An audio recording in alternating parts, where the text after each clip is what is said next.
a massive storm has knocked out electricity supplies for hundreds of thousands of Canadians.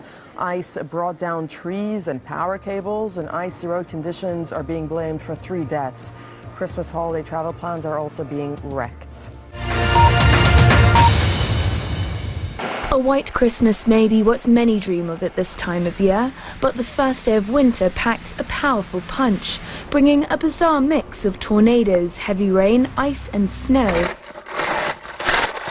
The storm system swept through more than 30 states in the US and even into eastern Canada.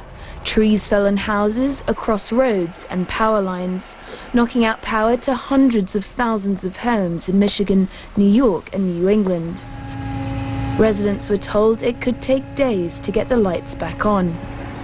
It's one of the busiest travel times of the year, and ice-covered roads wreaked havoc for drivers at a time when millions are expected to travel. Planes also refused to fly. This just one of more than 500 cancelled flights at major hubs including Chicago, Dallas and Houston, leaving thousands of passengers stranded. In Indiana and Ohio, heavy rain caused rivers to swell, forcing people from their homes. Firefighters using rafts to help evacuate people from their homes.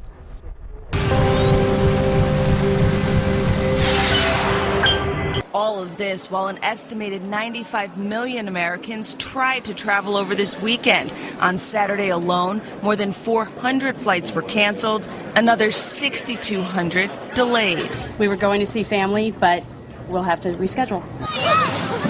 Then this sight, kids sledding in Arizona. And on the East Coast, spring-like weather.